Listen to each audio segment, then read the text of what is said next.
참 예수님, 주님의 이름으로 평화를 빕니다. 먼저 성령께 기도하고 시작하겠습니다. 성부와 성자와 성령의 이름으로. 성령이 안에 계시다면 하느님은 멀리만 계신다. 성령이 안에 계시다면 그리스도는 과거에만 머무신다. 성령이 안에 계시다면 복음은 죽은 문자에 불과하다. 성령이 안에 계시다면 교회란 한낱 조직에 불과하다. 성령이 안에 계시다면 권위란 한낱 지배하는 것일 뿐. 성령이 안에 계시다면 선교란 한낱 선전 광구에 불과하고, 성령이 안에 계시다면 전례란 한낱 과거의 회상일 뿐이다. 성령이 안에 계시다면 그리스도인의 행위는 노예들의 윤리에 불과하다. 그러나 성령 안에 우주는 온통 잠을 깨고 왕국을 낳는 산으로 신음하고 있다. 성령이 계시면 부활하신 그리스도 여기 계시고 내 안에 계시고 내 가정 안에 계시고 내 공동체 안에 계시고, 복음은 찬란한 생명력을 내뿜고 교회는 성삼위와의 통교를 의미하고 권위는 해방자의 섬김이 되며 선교는 성령 강림의 축제로 바뀐다.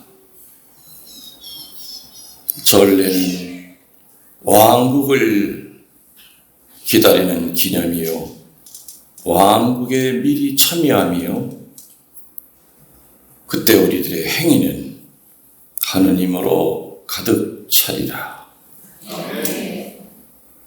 좋으신 주님께서 오늘 우리들을 이 자리에 불러주신 것 감사드립니다. 우리 이 자리에 모이기까지 여러 가지 이유로 또 다양한 마음으로 이 자리에 왔지만, 확실한 건 우리가 선택해서 온 것이 아니라 하느님이 우리를 선택하여 이 자리에 불러주셨다는 것을 믿습니다. 불러주셨으니 하실 말씀 하실 것이요, 또 주실 거 있으면 분명히 주실 겁니다. 좋으신 주님, 저희들은 철부지 아이들 같습니다. 늘 행복하고 좋을 때는 하느님께 감사를 못 드립니다. 힘들고 어렵고 병들고 세상살이가 힘들 때, 그때 하느님을 쳐다보게 됩니다.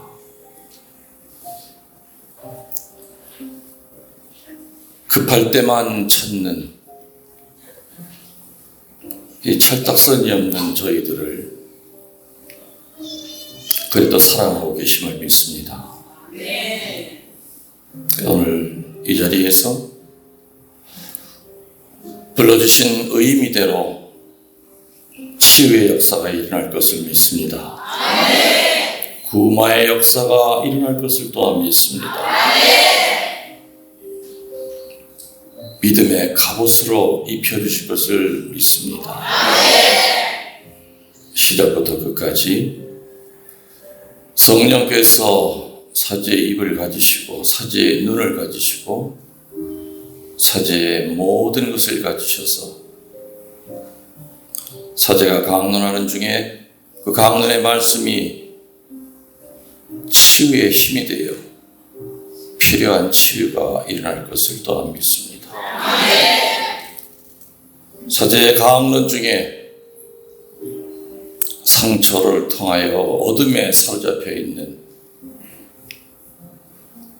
전제론적인 부마자들에게 치유가 또한 일어날 것을 믿습니다. 좋으신 주님께 오늘 이 시간 봉헌하며 우리 주 그리스도를 통하여 비나이다. 성자 성령의 이름으로. 오늘 오후부터 이제 장마비가 많이 온다고 합니다. 장독대 닫고 오셨어요? 네. 유리창 닫고 오셨어요? 물받아 되면 안 되죠. 원래 이곳에서가 금토일이었죠. 근데 이제 오늘부터 토요일, 일요일 날. 토요일 하는 이유는 직장 다니시는 분들이 금토보다는 토일이 더 낫다. 그래서 조금 이렇게 새로운 분위기를 바꿔보는 것 같아요. 저는 한평생을 성령운동을 한 신부입니다. 그리고 교구의 2대 성령시도 신부로 7년을 했고, 그리고 이 터도 내가 지도 신부할 때 이 터를 잡은 겁니다. 터를 잡은 건데, 한 가지 이제 제가 성령운동이 발전하기 위해서 원로 서목자로서 또 성령운동을 했던 사제로서 한 가지 제언을 한다면은 제가 하고 싶은 얘기는 그거예요. 물론 제가 있을 때는 이렇게 본부가 되는 성령회관은 없었어요. 내덕동 성당 지하실이 그 본부였어요. 주기도 성당. 근데 이게 생겼죠. 그래서 여기가 청주교구 성령운동의 중심이에요. 자, 근데 이제 우리가 잘 현명하게 생각해야 될 것은 뭐냐. 이런 건물을 지어놓고 이쪽으로 계속 오라고도 해야 돼요. 그런 이벤트도 꼭 필요해요. 근데 오라고만 해서는 안 돼. 성령운동이 밑바닥부터 발전하려면은 각 본당에서 기초 세미나가 있어야 돼요. 저는 성령 지도 신부할 때든 아니면 지도 신부를 보상해서 본당 신부할 때라도 항상 성령운동청에서 저희 기초 세미나, 그거 끝나고 나면 성모 신심 세미나, 성체 신심 세미나. 그래서 각 본당에서 이 기초 세미나가 활발하지 않으면은 오로지 여기만을 활성화를 시킨다고 하면은 내가 볼 때는 추진력이 약해요. 그리고 오래가지 못해요. 각 본당에서 기초 세미나를 하고 그 기초 세미나를 받은 사람들끼리 모여서 일주일에 한 번씩 작은 그룹으로 기도회를 계속해서 나가면 그것이 바로 포콜라레예요. 포콜라레라고 하는 이태리 말은 불시예요. 각 지역 본당의 성령 기도회가 활성화가 돼야만 교구 성령 기도회가 활성화가 돼버려요. 그래서 한 가지 저는 우려되는 건 사실 그런 거 있습니다. 이렇게 지켜보면서 본당 신부님들한테 이렇게 가끔 물어봐요. 본당에서 성령 세미나 했냐? 한 적 없대요. 근데 청주도 그렇고 어디도 그렇고 오히려 청주보다는 충주 쪽에서는 세미나를 그래도 꽤 해요. 내가 여러 번 가서 해줬어요. 충주 쪽에 가서. 그래서 본당 여기 지도 신부님 이하 회장단들이 제가 한 이야기를 조금 귀담아 들으셔서 여기를 활성화시키고 여기가 가득 차는 것보다 더 중요한 건 뭐냐? 본당에서 기도회가, 각 본당마다 기도회가 활성화가 돼야 돼요. 그래야만 성령 기도회가 밑바탕부터 살아나는 거예요. 지금 여기서만 보면 피정으로만 끝나버리고 말아요. 각 교구마다 성령회관은 다 있습니다. 근데 어느 교구 가면은 성령회관은 성령회관대로 좋은 프로그램이 있지만은 거기에 못지않게 또 본당마다 다니면서 봉사들이 열심히 기초 세미나를 해요. 그 끝나고 나면은 성모 신심 세미나, 또 성체 신심 세미나, 이것이 단계별로 이루어져야만 교구가 정말 성령의 역사 안에 녹아나서 제대로 된, 제가 볼 땐 그래요. 각 본당의 기초 세미나가 활성화가 되면은 여기 나오세요 소리 안 질러도 여기 그냥 꽉 차요. 저절로 찰 수밖에 없어. 근데 밑에가 실비출이 지금 다 터져버려 있는 상태다 보니까 아무리 수혈을 해도 밑이 허당해. 이해가 되십니까, 여러분? 그래서 여러분 본당 신부님들한테도 자꾸 그걸 청하세요. 신부님, 우리 성당에는 성령 세미나 안 합니까? 반모임 이럴 때 건의하세요. 건의하세요. 물론 신부님들마다 성령 운동을 바라보는 시선은 호불호가 갈리죠. 성령 운동을 좋아하는 신부님이 오면은 그냥 뭐 신났죠, 뭐. 성령 기도에도 그냥 뭐 신났는데, 활성화가 되다가 그냥 성령 운동 싫어하는 신부가 딱 오면은 그냥 죄인도 그런 죄인이 없어. 노래 부르면 시끄럽다고 해서 떠들지 마라. 나 떠난다며 하라 그리고 그런 신부도 있고, 그 이상한 소리 짓거리지 말라 그리고 신령기도 그럼 하지 말라 그리고 있어요. 여러분들 리지오 다 본당마다 있죠. 근데 본당 신부가 바뀐다고 해서 리지오가 박해받아요? 안 받잖아요. 근데 성령운동은 박해받아요. 신부에 따라서.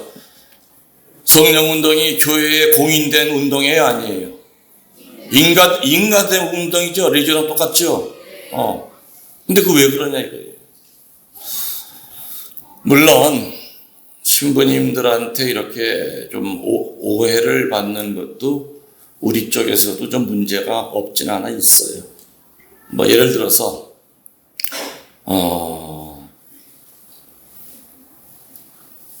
내가 10년 기도한다 이거예요. 근데 우리 신부님은 10년 기도 못해. 뭐 이런 것들이 비춰지는 거예요. 그리고 성령운동이 은사 위주로만 자꾸 이렇게 치우치다 보니까는 신부님들이 경계를 하게 돼요. 뭐 그래도 자기 나름 나는 뭐 구마 은사 받았어, 치유 은사 받았어 하면서 뭐 또 끼리끼리 모여서 방에서 몰래 또 하는 것도 같고, 본당 신부 입장에서 걱정거리거든. 본당 신부는 난 세미나 받아본 적도 없어. 10년 기도도 못해. 그런 사제 입장에서 성령 운동이 활발히 전개되는 걸 보면은 불안을 느낄 수밖에 없어요. 나 뭐 받았다, 나 뭐 받았다고 소문 내고 다니고.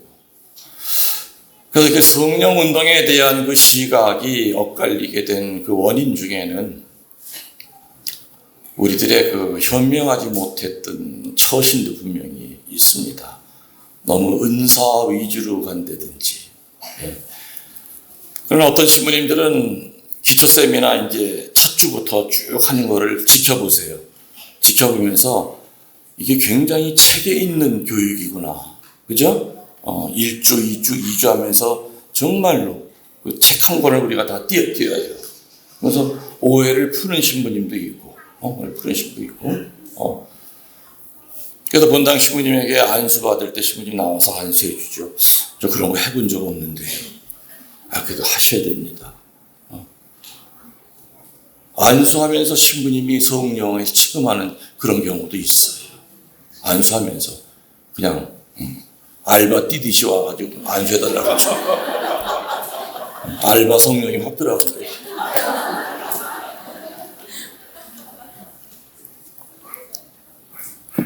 그래서 청주 교구 성령운동이 역사로 따지면 결코 짧지 않습니다. 그래서 제가 지도 신부할 때는 우리 같이 활동하던 여기 회장님도 계시지만은 충주, 청주 정말 열심히 각 분당마다 기초 세미나를 하러 다 다녔어요. 그래서 전국에서 회장님들 불러가지고 각 주마다 맡겨드리고 그리고 거기서 또 봉사자가 또 새로 나왔어요. 봉사자가 또 선택이 되는 거예요. 봉사들이. 그래서 어떤 원로 사제의 그냥 제언을 이렇게 들으시고 제가 볼 때는 이 회관이 중심이 아니라 각 분당의 기도회가 중심이 되어야만 된다. 그래야만 여기가 살아요. 그래야만 전기감, 기름감 걱정 안 해요. 저절로 살게 돼 있어요. 저는 강의를 하고 난 다음에 내가 그때 가서 무슨 강의했지를 적어 놓지 않아요. 왜냐면 적어놔봐야 소용이 없어. 지난번에 그 강의 했으니까 그 강의를 안 하고 딴 강의를 준비해서 가면은 또 그 강의를 막아요. 그래서 하여튼, 내가 내린 결론은 그거 하나하나 도림동성당에서 무슨 강의 했으니까 다음엔 그거 하면 안 된다. 그걸 적어놔봐야 아무 의미가 없더라 이거죠. 왜냐?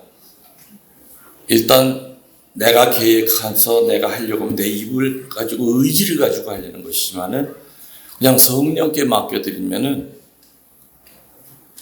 필요한 얘기가 나오겠죠. 들었던 얘기를 하더라도 보면은 또 다르게 들려요. 그러니까 우리 성경책 수십 번 읽어도 새롭잖아요. 그렇죠? 가요도 좋은 가요는 수십 번 들어도 좋잖아. 만남 노래 같은 거 얼마나 좋아. 그렇죠?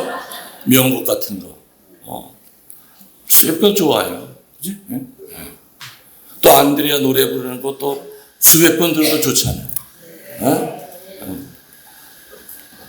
오늘 저녁 사면 돼.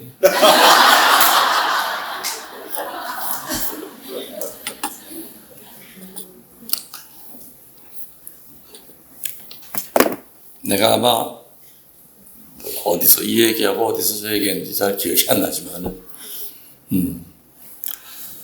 그 전에 한 20년 전에 되게 재미난 영화가 하나 있었죠. 그 영화 이름이 좋은 놈, 나쁜 놈, 이상한 놈. 근데 저는 분명히 좋은 놈, 나쁜 놈, 이상한 놈이에요. 그 영화를 내가 3번 봤어요. 3번 보면서 왜 3번 봤냐면 좋은 놈을 찾으려고.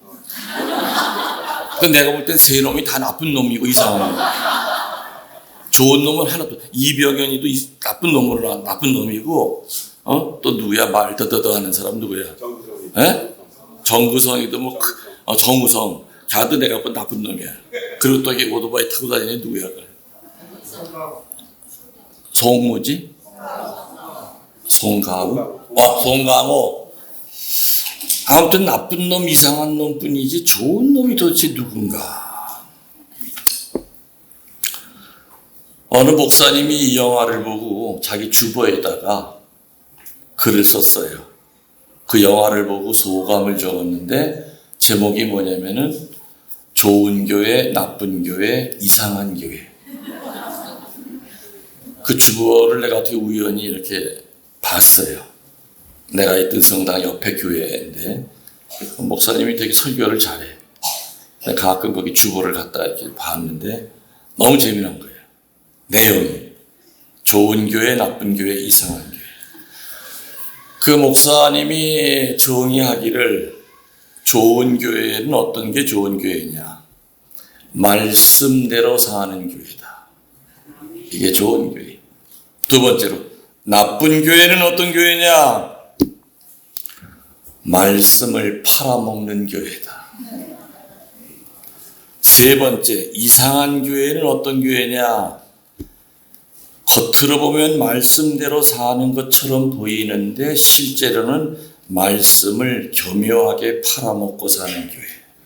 요게 이상한 교회다. 나도 이 목사님을 따라서 똑같이 주보에다도 한번 냈어. 좋은 신부, 나쁜 신부, 이상한 신부. 좋은 신부는 누구냐? 많이 부족하지만 예수님을 닮으려고 무던히도 애쓰는 처지다.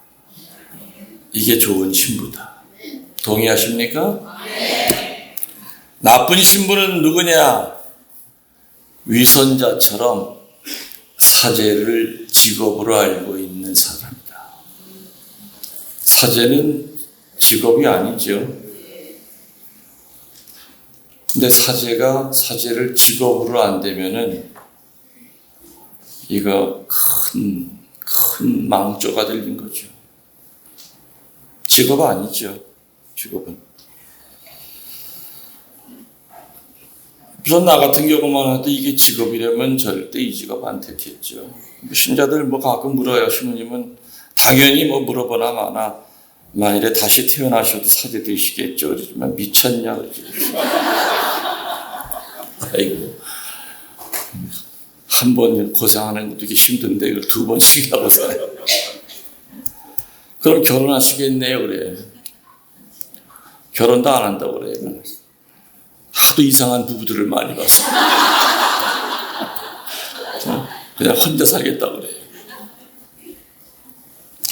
이상한 신부는 어떤 신부냐? 겉으로는 말로는 착한 목자인데 어떤 때는 착한 목자였다가 갑자기 또 성질이라면 나쁜 목자로 바뀌고, 이게 양은 냄비 달궜다 식었다 하듯이 도대체 저 신부님 마음을 모르겠어. 종잡을 수가 없어. 저 신부님 보면 하루에도 천국과 지옥을 왔다 갔다 하는 것 같아요. 오전에는 그렇게 명랑하던 사제가 저는 그냥 우울증에 빠져. 아침에 술 냄새가 풀풀 풍기고 나와. 미사 때. 이건 이상한 신부야. 그럼 여러분들은 또 웃고만 있는데, 좋은 신자가 있고 나쁜 신자가 있고 이상한 신자가 있겠죠. 좋은 신자는 오늘 강론의 주제인 하느님의 뜻대로 살려고 애쓰는 신자예요. 좋은 신자. 나쁜 신자는 뭐냐? 교회 공동체 안에는 있지만 가라지 같은 역할을 해요. 잡초처럼 사는 사람이에요. 늘 상처를 주고 사는 사람들이에요. 교만의 바벨탑을 쌓고 사는 사람이에요. 그 사람만 가는 데는 다 피가 흘러넘쳐 상처를 받아서. 그 자매는, 그 형제는 어디를 가더라도 다른 사람에게 상처를 주고 다녀요. 고슴도치처럼 온몸에 가시가 그냥 가까이만 가도 찔려. 그리고 문제는 뭐냐? 본인에게 가시가 있다는 걸 몰라요. 그리고 나보다 더 열심한 신자 있으면 나와보라고 그래. 나보다 더 착한 신자 있으면 나와보라고 그래. 나보다 더 똑똑한 신자 있으면 나와보라고 그래. 착각 속에 살죠. 이상한 신자는 가라지도 됐다가, 성사 보고 난 다음에 밀이 됐다가, 그 다음에 또 하면은 또 가라지가 됐다가, 왔다리 갔다리 하는, 그냥 무슨 사제건 평신도건 수도자건 간에 좋은 놈, 나쁜 놈, 이상한 놈은 다 있는데, 나쁜 놈, 이상한 놈으로 살다가 죽으면 무덤에 묻힌 다음에 이상한 소리를 지른대요. 나쁜 놈, 이상한 놈으로 살다가 죽으면. 나쁜 놈, 이상한 놈으로 살다가 죽은 사람의 그 무덤에 가보면은 소리가 들린대. 무슨 소리? 걸.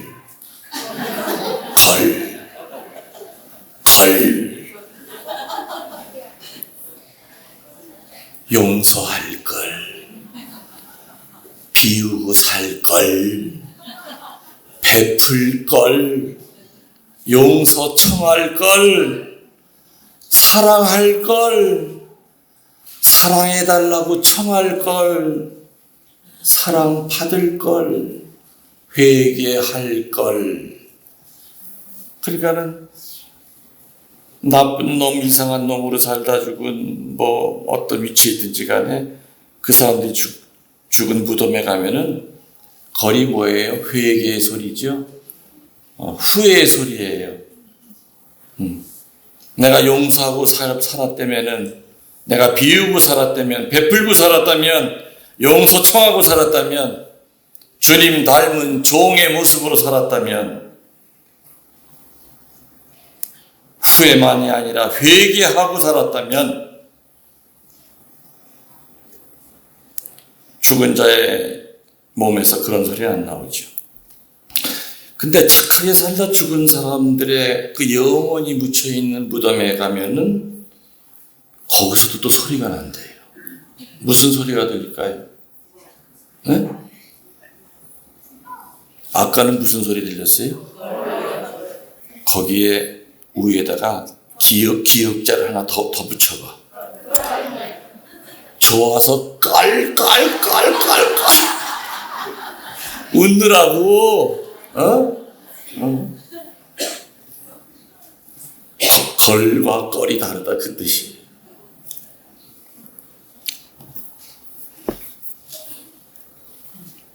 우리 고영민 회장님, 존경하는 우리 안드레아 회장님, 대자가 꽤 되죠. 시진호도 대자고. 어느 날 시진호가 대부님한테 물었어요. 대부님, 제가 아직 세례받은 지가 올해는 됐지만은 현찮게 신앙생활 하다 보니까 모르는 게 많습니다. 근데 성당에 가면은 신부님이 강언 때 제일 많이 하는 얘기가 하느님 뜻대로 살아야 돼. 하느님 뜻대로 사는 게 그거야. 그게 신앙이야. 하고 묻는데, 대부님, 하느님 뜻이 뭐예요? 어떻게 사는 게 하느님의 뜻이에요? 물으면은 신신 깊은 우리 안드레 회장님이 뭐라고 대답해 주겠습니까? 시들어요. 사랑하고 사는 것. 사랑하고 사는 것. 본인이 얘기하고도 좀 이상하지 않아?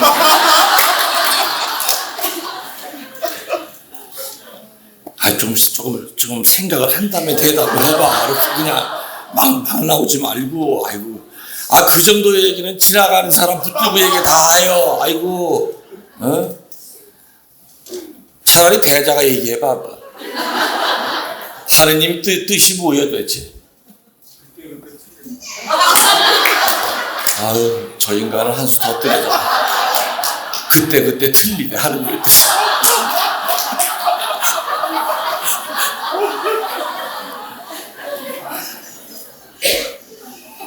내가 아까 좋은 신자가 어떤 사람이라고 그랬어요? 하느님의 뜻대로 살아가는 사람이 좋은 신자라고 그랬잖아요. 그러면은 하느님의 뜻이 뭔지는 알아야 될 거 아니에요.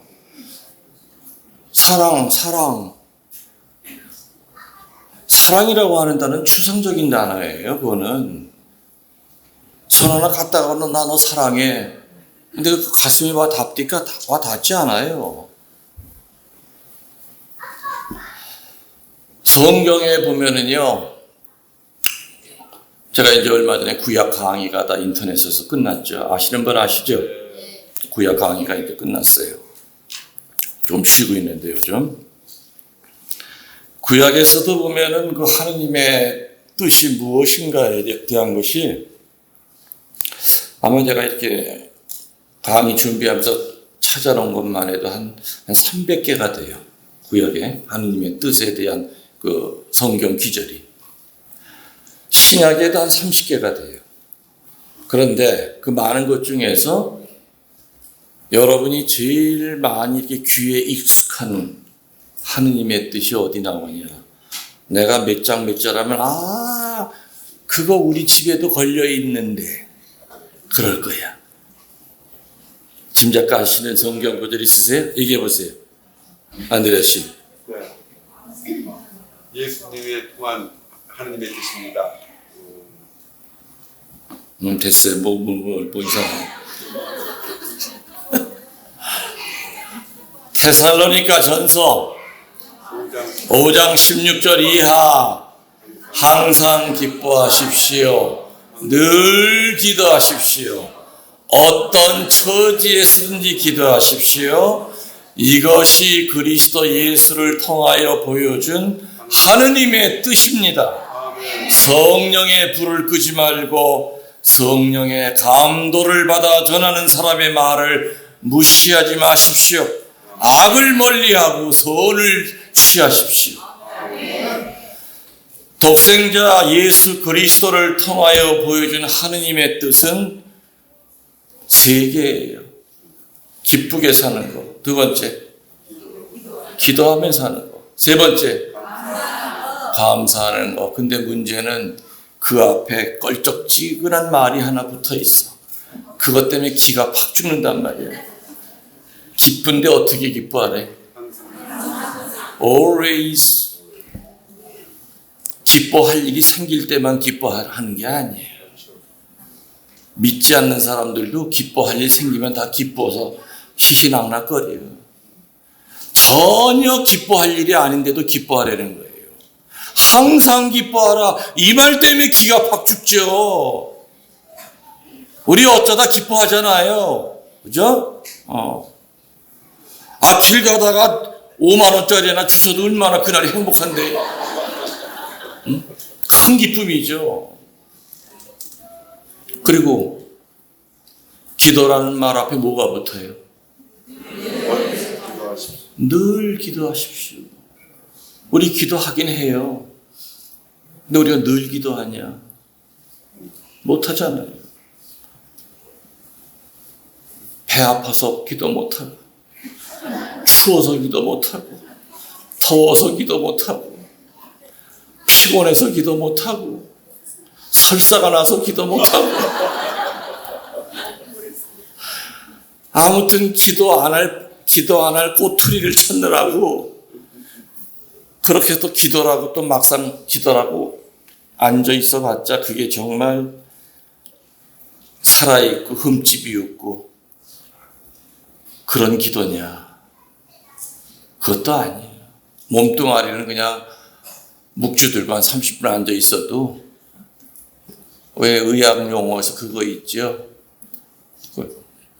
뇌는 심장은 살은 뇌가 죽은 거 뇌사 상태. 뇌사 묵주기도야.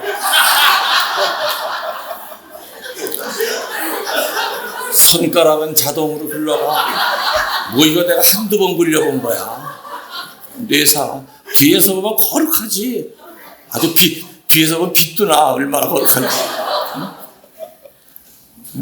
이 뇌사 상태에 빠져. 이건 죽은 묵주기도. 죽은 묵주기도는 100단을 바쳐도 하늘에 안 올라가요.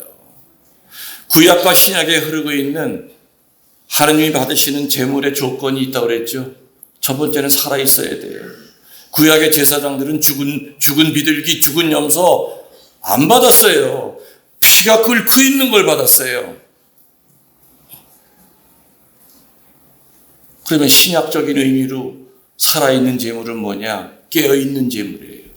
지금처럼 유체 이탈해가지고 머리는 친정집도 갔다 오고 미국에 있는 오빠집도 돌아서 1시간 만에 내 몸 안으로 쫙 들어오는 유체 이탈의 기도가 아니라 성서책은 읽고 있어. 읽고 있는데 이미 벌써 2줄 읽을 때부터 딴 데가 있어 지금.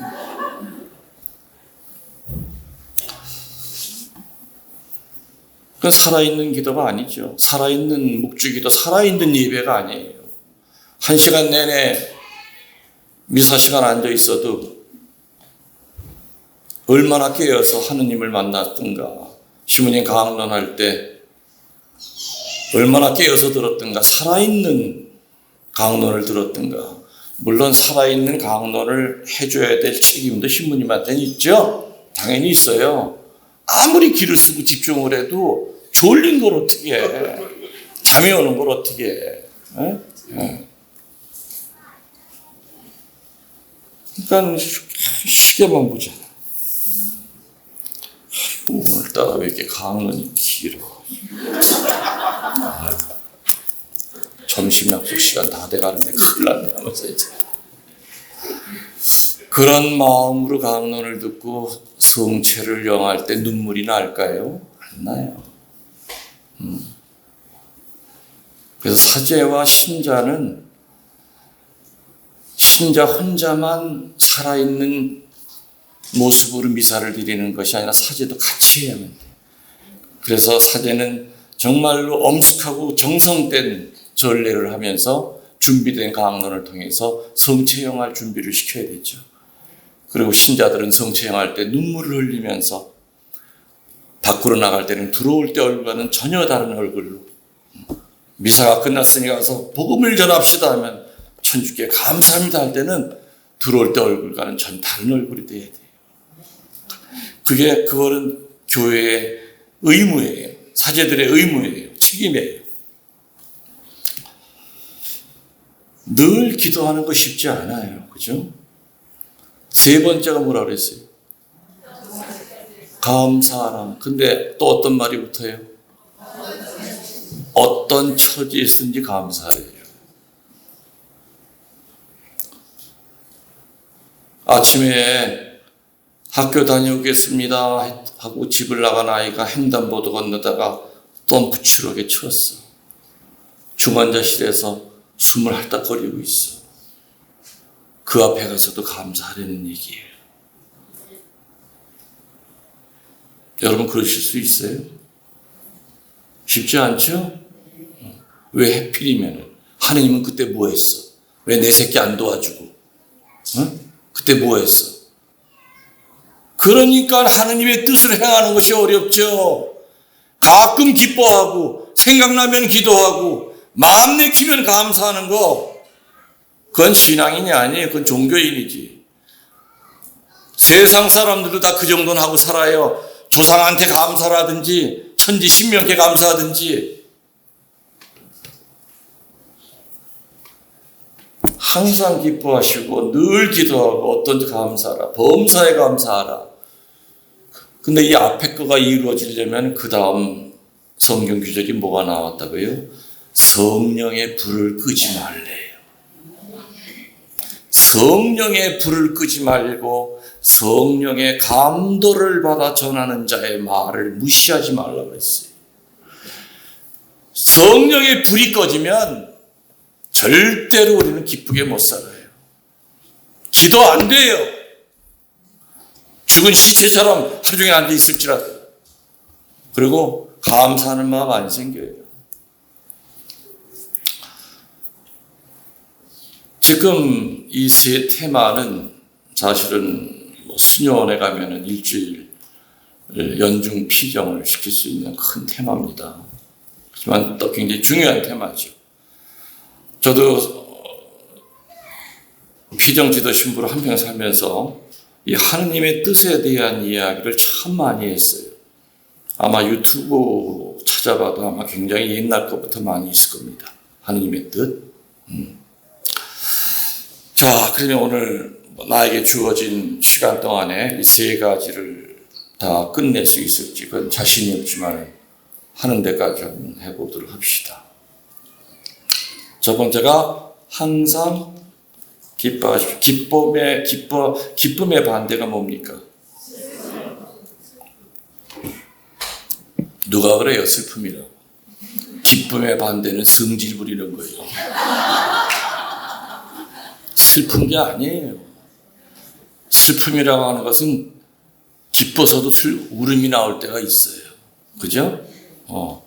거룩한 슬픔도 있어요. 그래서 기쁨의 반대는 슬픔이 아니라 분노하는 거예요. 화내는 거예요. 화내는 거 참지 못하고 어떻게 기쁨의 삶을 살 수 있을까? 기쁨의 첫 단추는 바로 화나는 거 참는 거예요. 이제 이해되시죠? 그래서 여러분들이 분노하려고 할 때마다 그 분노를 가라앉히면은 주님께서 선물로 기쁨이라고 하는 선물을 주신다고 했잖아요. 자, 이제 한번 본격적으로 얘기를 해봅시다. 항상 기뻐하십시오. 구약과 신약에서 항상 기뻐하기 위한 첫 번째 단추로 뭘 제시하냐면은 영적으로 철이 나야 된다 이렇게 가르쳐요. 집에서 잠언, 전도서, 또 서간에도 보면은 영적으로 철이 나야 됩니다. 그게 항상 기뻐하기 위한, 그 항상이라고 하는 것을 데리고 다니기 위한, 멀리 떨어뜨리는 것이 아니라 항상 한 몸처럼 붙어 다니기 위한 첫 번째가 어떻게 된다고요? 영적으로 철이 나야 된다. 사람이 철났다고 하는 건 뭐가 기준이에요? 자매님은 철났어요? 본인 생각할 때 철났어요? 아직 멀었어요? 또 자매는 한참 모자라? 내가 봐도 그러네. 시진호는 철난 것 같아요? 아니요. 네, 그렇지. 영적으로 철이 났다고 하는 것은 나이와는 아무 상관이 없어요. 80, 90이 돼도 철 안 난 노인네들 많죠? 80, 90이 되는데도 아직도 움켜쥐기만 하고 베풀 줄 몰라요. 죽을 때 수의의 주머니가 없다는 사실을 몰라요. 아무것도 못 갖고 가면서 조금도 베풀 줄 몰라요. 나이는 가만히 있으면 먹는 거예요. 나이가 먹는다고 해서 철이 났냐? 아니죠. 철 안 난 늙은이들 얼마나 많은데요. 못된 늙은이들 얼마나 많은데요. 그러면 높은 지위에 올라가면 다 철이 나느냐? 그럼 한국에 있는 국회의원들은 다 철난 사람들이에요? 대답 확실히 해보세요. 자기들이 뽑아놓고 뭘 또 아니래 또. 이상한 사람 다 뽑아놓고. 택시 안에요. 택시 안에 5사람이 탔대요. 신부가 운전을 하고 그 앞에 목사가 타고 뒷자리에 국회의원이 타고 그 옆에 장군이 타고 마지막으로 학교 선생님이 탔대요. 경춘 가도를 달리다가 빗길에 미끄러져서 차가 물속으로 꼬나박혀서 5명이 다 익사했어. 잠수부들이 잠수복을 입고 시체를 건지러 물속으로 들어갔대요. 사람들이 밖에서 아마 제일 먼저 누구 시체를 건져내올까? 그래, 아마 신부님 시체를 제일 먼저 건져내올 거야. 왠가? 신부님 시체는 제일 꼬랍이고 제일 먼저 국회의원 시체를 건져내오더래. 역시 사람은 죽어도 국회의원으로 죽어야 돼. 에? 나중에 그 잠수부한테 물어보니까는 국회의원이라고 건져내신 거예요. 그랬더니 그러면요 강오염 시켜요. 강이 오염이 된대 오래 놔두면. 그래서 더러운 것부터 빨리 끄집어내야 됩니다. 그래도 신부는 제일 마지막 더러움 시킨다고. 이 정도로 정치에 대한 불신의 풍자가 있다 이 이야기야. 그죠? 높은 지위에 올라가고 대통령 됐다고 해서 다 철이 나느냐? 아니에요. 지위와는 아무 상관이 없어요. 영적으로 철이 나는 것은. 그럼 성경에서 얘기하는 영적으로 철이 나느냐 안 나느냐는 것은 지금부터 내가 설명을 할 테니까 나와는 내가 저기에 속해 있는가 안 속해 있는가 한번 살펴보세요. 첫 번째로 영적으로 철이 난 사람의 첫 번째 특징은 뭐냐? 받을 생각 않고 무조건 주는 사람이 영적으로 철인한 사람으로 성경엔 나타나요. 우리들 주잖아요. 부모가 자식한테 주고, 그죠? 우리 베풀고 살아요. 그렇지만 베풀 때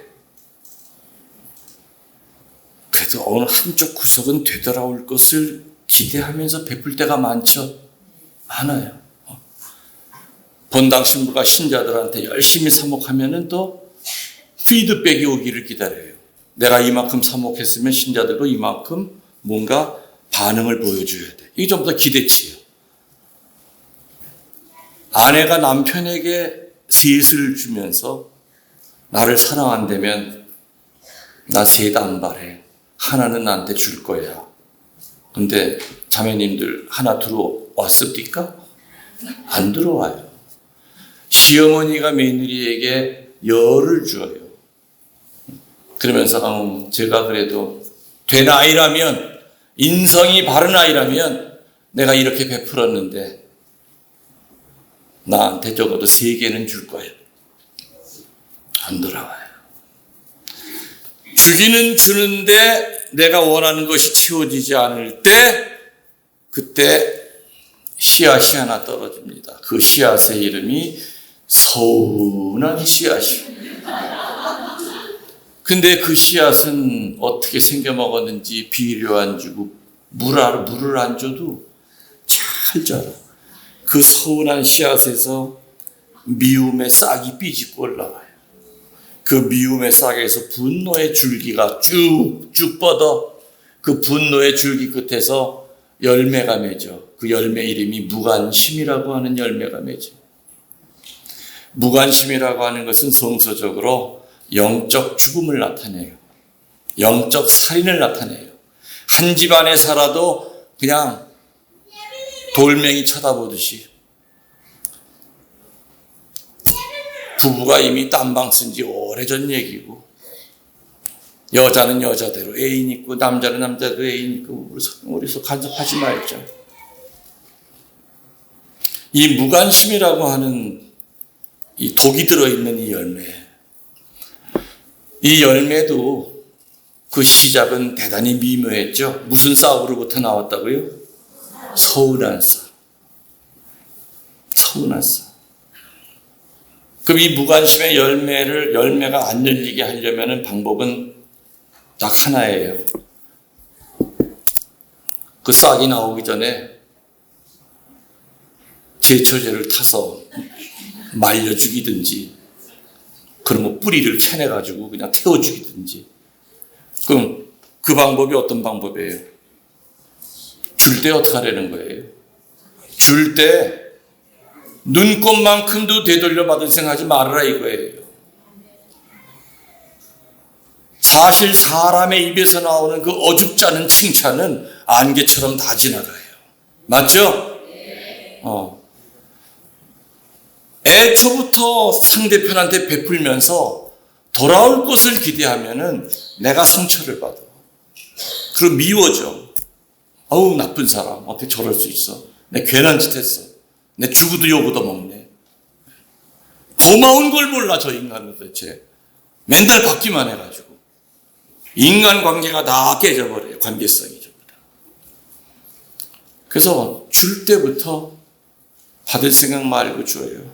그러면 그 빈자리를 그 사람들의 어줍지 않은 칭찬의 말이 아니라 하느님께서 기쁨이라고 하는 선물로 채워주실 것이다. 이 기쁨은 향주 삼덕에 나오는 신덕의, 망덕의 핵심이죠. 향주 삼덕 아시죠? 신덕, 망덕, 애덕. 신덕, 망덕, 애덕의 핵심은 순명, 기쁨, 용서라고 그랬어요. 그예요. 저도요, 가만히 이 김홍열 신부가 신부 생활하면서 언제 철이 났을까 이렇게 뒤돌아보니까 분명히 철이 난 시점이 있습니다. 근데 그 철이 나기 전에도 저는 정말 사목을 열심히 했어요. 되게 욕심이 많았어요, 저는. 그래서 아무튼 1등 본당이 돼야 되고 1등 신자가 돼야 돼. 열심히 가르쳤죠. 그때 가르쳤는데 뭐 피정도 많이 시키고 강사들 불러서 막. 근데 신자들이 성장이 안 돼. 내가 원하는 것만큼. 그럼 내가 상처받은 것처럼 생각이 들었어요. 이 바보들. 나처럼 열심한 분당 신부님이 있을 때 말이야. 성장이 돼야지. 나 떠난 다음에 봐라. 나 같은 신부 있나. 혼자서 소설을 쓰고 생쇼를 다 했죠.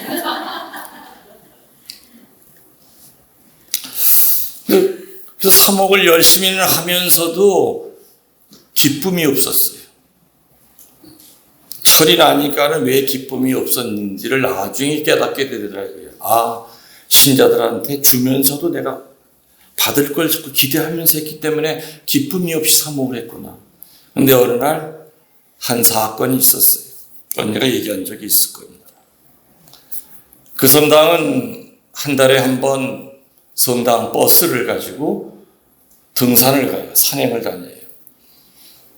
근데 한 번은 어느 할머니 한 분이 맨 뒤에 올라가시는데 미끄러워서 올라가지는 못하셔. 평지에서도 미끄러지는 거예요. 그래서 그 할머니 팔을 붙들고 끙끙거리면서 내가 올라갔어.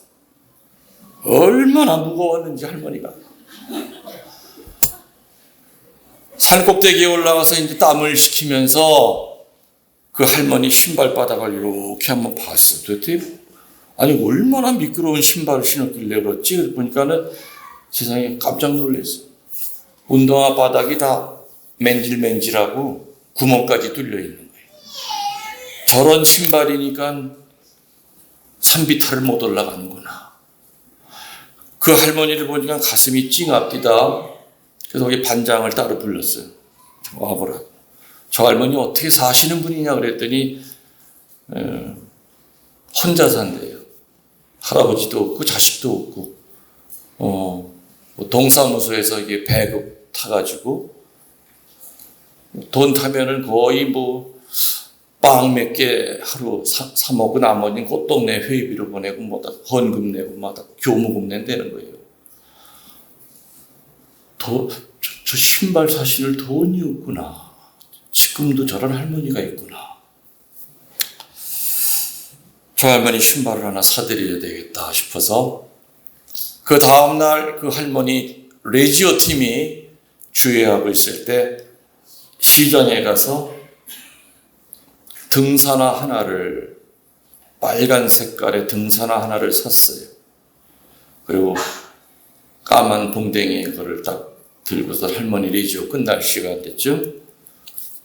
성당 마당에 왔다 갔다 하고 있으니까 그 팀이 우르르 몰려 나옵니다. 그래서 그 할머니가 레지나예요. 저기요, 레지나 할머니 나 좀 봅시다. 그러니까 저요? 네, 할머니. 근데 할머니들은 여럿 있을 때 한 사람을 불러주면 큰일 나. 얼마나 셈이 많고 질투가 많은지. 이 할머니들 중에서도 또 말번지가 센 양반 있잖아요. 그 할머니가 탁 나타나더니 아이고 신부님 한 살 덜 먹은 거 좋아하지? 아이고 왜 우리 이름은 안 불러주냐? 아이고 참 별거 가지고 다 시비 거네. 이리 다 와봐요. 그러면 이리 다 앉아봐. 그래서 할머니들이 우르르 와가지고 벤치에 앉았어. 레지나 할머니 내 앞에 앉아보셔. 다른 할머니들이 왜 그러나? 당사자인 레지나 할머니는 영문을 모르겠죠. 앉아보세요. 할머니가 엉거주춤 앉길래 내가 이제 무릎을 꿇고 그 할머니 운동화를 뺏겼죠. 뺏기고 보니까 양말도 사야 되는데 고구마가 또 3개가 나오는 거야. 고구마가. 감자가 그냥 이렇게 발가락이 또 3개가 나와 있어. 아이고 양말까지 사올 걸. 그러니까 그 할머니는 놀래가지고 시부님 왜 이러세요? 가만히 계셔봐. 그래서 신발 2개를 뺏겨서 쓰레기통에 집어넣었어요. 이거 신지 마요. 내가 사가지고 온 걸 봉지에서 꺼내가지고 줄까지 다닥 묶어주고. 아이고 세상에, 이제 내가 다 속이 다 시원하네. 할머니 이제 앞으로 이제 이 신발 신고 다니시면 돼. 아셨어? 그 레지나 할머니는 사실 상상도 못할 일이 벌어진 거죠. 언제 신부님이 내 신발바닥을 보고 무릎을 꿇고 내 앞에서 신발 끈까지 묶어주시니까 이 할머니는 즉시 신발을 벗습니다. 그러더니 그 쓰레기통을 다시 끄집어서 신고 내가 준 신발을 가슴에 안고 통곡을 하면서 걸어가. 아우 울면서 집에 가는 거예요.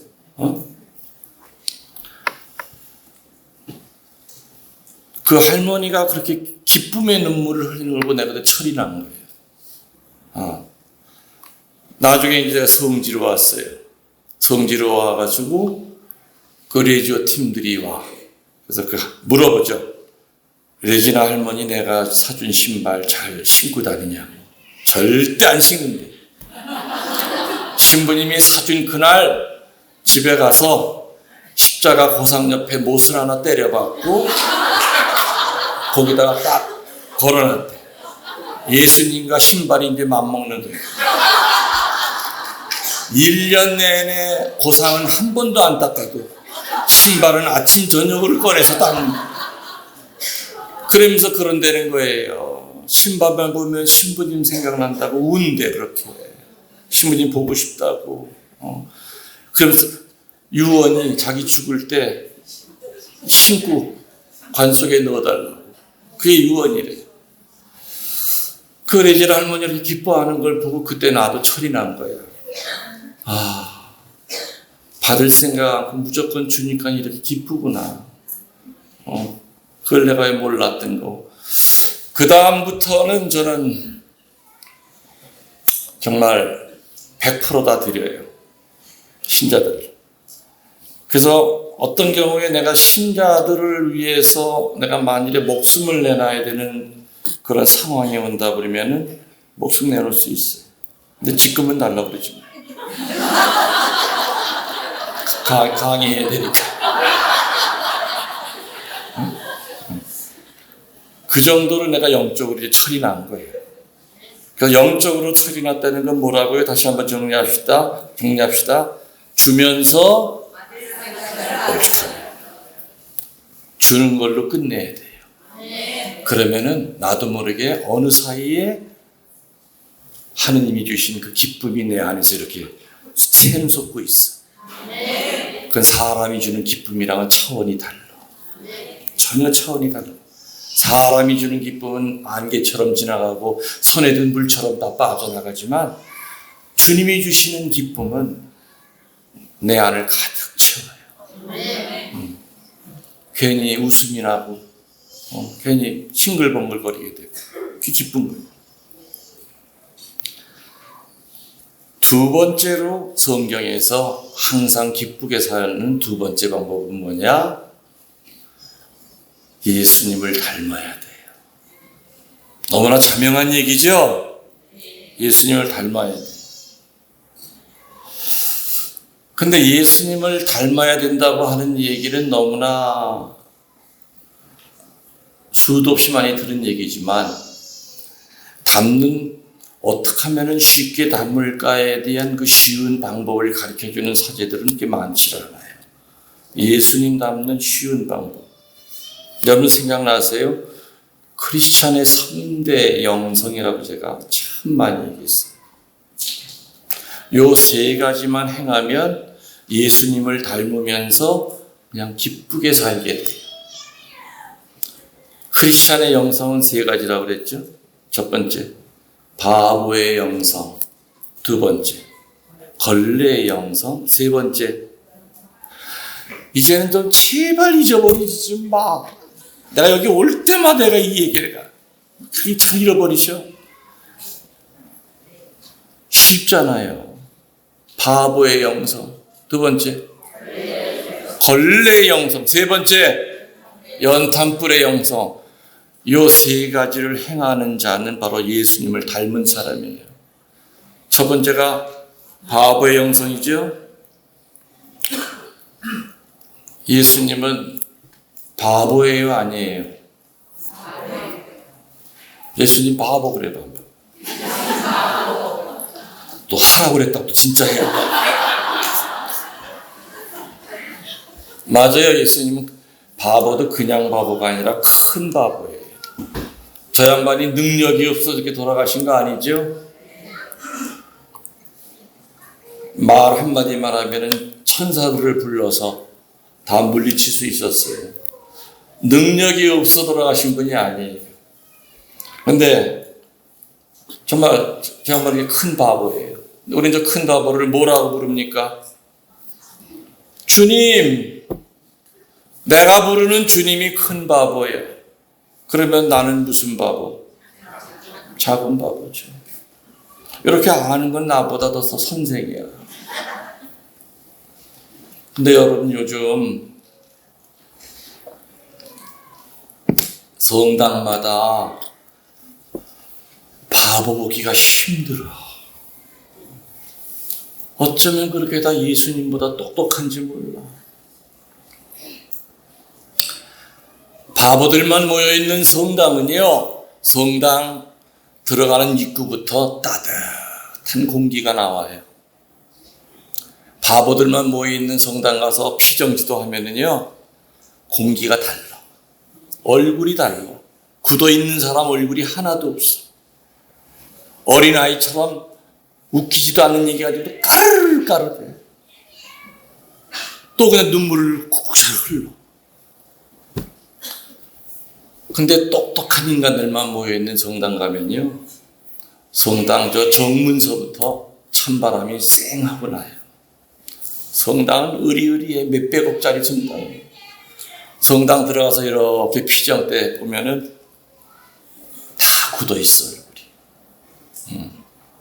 오전 시간만 하고 튀려고 하는 인간이 72명이 앉아있고,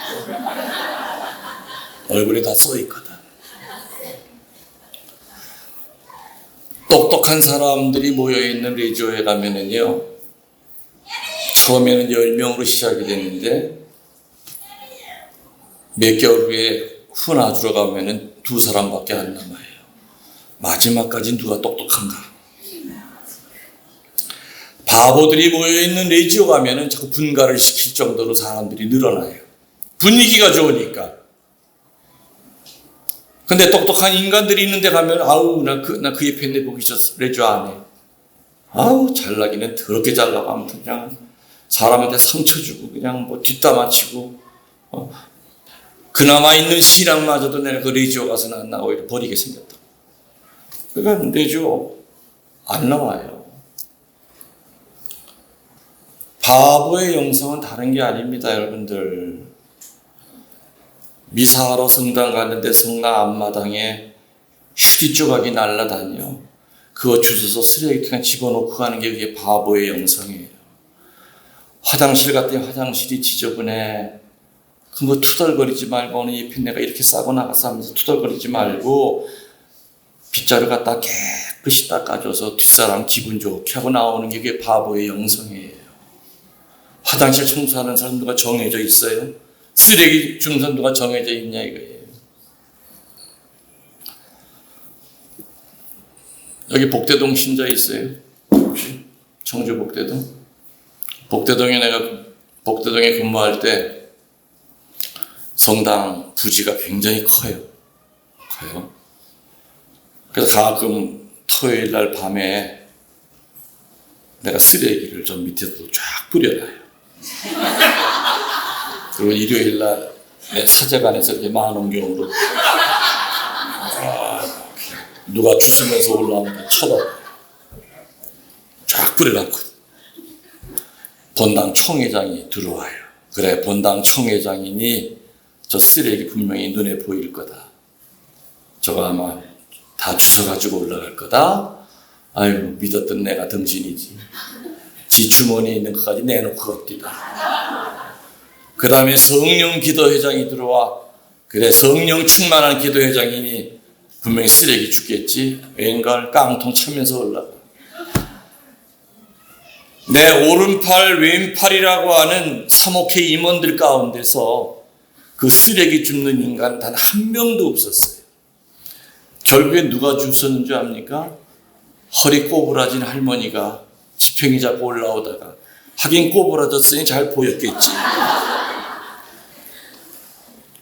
치마 이렇게 해가지고 다 치마 안에다 전부 다 쓰레기다 주워서 움켜쥐고 올라와서 사무장한테 라이터 빌려달라고 그래가지고 소각장 가서 그거 다 태우고 손 닦고 들어옵디다. 그게 바로 바보의 영성이에요. 예수님 바보처럼 산 것처럼 여러분들도 바보처럼 살아요. 성당에서 잘난 척하지 말고. 우리들은 잔디밭 깨끗하게 해놓으면 가서 즐기기는 좋아해요. 그렇지만 거기 풀 뽑고 그 깨끗한 잔디밭을 만들기 위해서 어떤 사람이 고생했는지 생각 안 해요. 맞죠? 맞아요. 깨끗한 잔디밭에 앉는 존재만 되지 말고 잔디밭을 깨끗하게 만드는 존재가 되라 이 얘기예요. 이해가 되십니까? 무슨 얘기인지. 남이 해놓은 거 먹는 것만 아니라 다른 사람이 맛있게 먹게끔 준비하는 존재가 되라 이 얘기예요. 이게 바로 바보의 영성이죠. 바보의 영성. 두 번째가 무슨 영성? 걸레 영성. 100년 전에도 걸레 있었을까요? 없었을까요? 당연히 있죠. 1000년 전에도 걸레 있었어요. 100년 전에 전자레인지 있었을까요? 없었을까요? 없었어요. 1000년 전 걸레나 100년 전 걸레나 여러분 지금 집에 있는 걸레나 걸레가 하는 일은 뭐예요? 더러운 거 닦아주는 거예요. 맞죠? 그리고 더러운 거 닦아주고 난 다음에 걸레를 잘 대접해요. 이렇게 잘 빨아가지고서는 수건 두는 데다 이렇게 차곡차곡 옮겨놔요. 걸레를? 아니죠. 한가한데 이렇게 툭 내던지죠. 그렇다고 걸레가 화내는 거 보셨어요? 걸레는 제 몸을 가지고 더러운 거 실컷 닦으세요. 그리고요, 저 함부로 대해도 상관없어요. 저는 언제든지 준비되어 있답니다. 저는 언제든지 쓰실 준비가 돼 있어요. 이게 걸레의 삶이에요. 맞죠? 이게 걸레의 삶이에요. 빗자루질 한 다음에 마당 쓸고 난 다음에 한적한데 세워놔요. 그렇다고 빗자루가 우리한테 고발하지 않아요. 예수님은 큰 걸레예요. 당신의 보혈로 세상의 더러운 죄를 다 닦아주셨어요. 누구보다도 할 말이 많지만 그대로 매달려 계시잖아요. 걸레의 삶은 특별한 삶이 아니죠. 어느 본당 근무할 때 근무한 첫날이에요. 주일 미사를 마치고 난 다음에 제의실을 둘러보고 당연히 성당 안에 아무도 없을 거다 생각하고 제의실 문을 열고 나오다가 다시 닫았어. 어느 자매 하나가 가만히 보니까 가방에다가 신자들이 놓고 간 주보를 가져가는 거예요. 담아서. 근데 그 모습을 보면서 야, 참 살기가 정말 힘든가 보다. 저거를 가져다 폐지로 파나 보다. 근데 그게 아니었어요. 그날 오후 4시에 내 사제관 유리창이 성당 들어가는 문이 보여요. 그 자매가 그 가방을 들고 또 옵디다. 그래서 몰래 내가 쫓아가 봤어요. 그래서 이렇게 안을 들여다봤더니 그 가방 안에 오전에 교우들이 꾸깃꾸깃 버리고 간 그 주보를 다 대리미질을 해가지고 새 주보를 만들어서 주보상에다가 딱 정렬해 놓고서 가시는 거예요. 너무 충격이었어요, 그때. 교우들이 버리고 간 주보를 그 자매는 그거를 대리미질 해가지고 저녁 미사 시간에 딱 놓고. 그런 일을요, 몇 번을 할 수 있다고 봐요. 그죠? 몇 번 정도는. 근데 그 자매는 그 일을 내가 그 성당 7년 있었는데 7년 동안 그 자매는 자기가 하는 일을 아무도 모른다고 생각했었어요. 근데 나만 알고 있었어. 나만 알고 있었어. 그 자매를 볼 때마다 저게 바로 걸레의 삶이다. 저게 바로 예수님 닮은 걸레의 삶이다. 내 나중에 이 성당 떠나는 날 큰 상을 하나 줘야 되겠다. 떠나는 날이 됐어요. 그래서 신부님 뭐 한 말씀 그 시간에 나는 뭐 다른 얘기 할 건 없고요. 여기 저 중간에 앉아있는 아무개 자매 앞으로 나오세요 그랬어. 자매님 말이 나오세요. 저요? 예, 나오세요. 그 자매는 영문도 모르고 앞으로 나왔죠. 신자들도 이게 무슨 시츄에이션. 예. 그래서 그 자매 앞에다 놓고 여러분이 들은 얘기를 내가 그대로 한 거예요. 내가 7년 전 부임하는 첫 주일 미사서부터 여러분들이 버리고 간 그 주보를 이 자매는 대리미질 해가지고 깨끗이 해놨다. 그래서 내 떠나는 날 큰 상을 주려 결심했었기 때문에 오늘 6인용 밥상을 줄 거다. 6인용 밥상을 사무장보러 들고 들어오라 그랬어요. 6인용 밥상만 주면 김웅렬 신부가 아니죠. 거기에 봉투 하나가 딱 붙었어. 그 봉투에는 12박 15일 해외 성지 순례 티켓이 딱 있었어.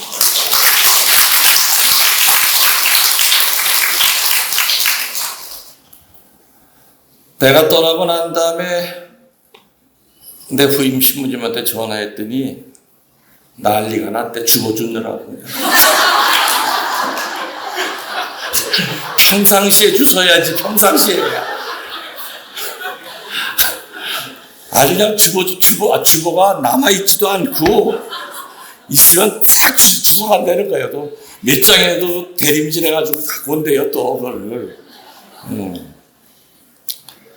이런 게 바로 걸레의 영성입니다. 누가 알든 안 모르든 그저 묵묵하게. 예, 묵묵하게. 세 번째 영성을 연탄불의 영성이라고 했죠. 연탄불은 시커먼 놈이 불기가 있는 놈이 시커먼 놈 밑으로 내려가야 될까요? 아니면 시커먼 놈 위로 올라가야 될까요? 불 붙이려면 당연히 밑으로 내려가야 되죠. 근데 밑으로 내려가는 것이 안이 곱다고 위로 올라가면 어떻게 돼요? 둘이 다 꺼져. 맞죠? 불기가 있는 놈마저 꺼져요. 근데 또 밑으로 내려가서만도 안 돼. 뭐가 맞아야 돼? 그렇지. 불구멍이 맞아야 돼. 무조건 내려가서 되는 게 아니에요. 불구멍이 맞으니까 눈높이 사랑이라고 그래요. 명동에 시골 아줌마가 아이를 데리고 구경을 나왔어요. 우리 동네에서는 볼 수 없는 것들이니까 명동에 얼마나 볼 게 많아. 이 아줌마는 신났는데 아이는 막 엄마 집에 가. 아이는 새끼야 저거 좀 봐. 우리 동네는 없어. 애가 막 칭얼대. 그 칭얼대다가 이렇게 보니까 아이가 신발끈이 풀어진 거야. 그래서 엄마가 무릎을 꿇으니까 아이 눈높이가 됐죠. 아이의 신발끈을 이렇게 묶어주면서 아이의 눈높이에서 앞을 보니까 세상에 여자 엉덩이밖에 안 보여. 그래 이 아이는 괴로웠던 거야. 자기 눈높이에서 보는 세상이랑 아이 눈높이랑 다른 거야. 강요해서는 안 되는 거죠, 이것이. 응? 예수님은 더 이상 내려가실 수 없을 정도로 내려가셨잖아요. 시어머니도 며느리 밑으로 내려가세요. 성경에 시어머니는 며느리 밑으로 내려가지 말지어다 그런 말 없어. 올케 밑으로 내려가고 신의 밑으로 내려가고 내려가세요. 예수님이 내려가셨는데 왜 우리들이 못 내려갑니까? 이 바보의 영성, 걸레의 영성, 연탄불의 영성이 크리스찬의 3대 영성이라고 해요. 이거를 우리 그들이 죽을 때까지 한 발 한 발 완성을 향해서 나가지 못하면은 글쎄요. 예수님을 만났을 때 너 나 얼마나 담다 왔니? 하고 물었을 때 할 말이 없겠죠. 아무튼 바보의 영성, 걸레의 영성, 예수님 이 연탄불의 영성을 살면은 뭐가 온다고요? 항상 기쁘게 살게 돼요. 그렇게 되겠죠? 이론적으로 그렇게 될 거예요. 3대 영성. 그 다음에 세 번째로 성경에서 구약과 신약에서 항상 기쁘게 살 수 있는 방법 세 번째로 제시한 것이 뭐냐? 올바른 봉헌의 삶을 살 때 기쁨이 온다고 가르칩니다. 뭐를 할 때요? 자매님, 세례명이 어떻게 돼요?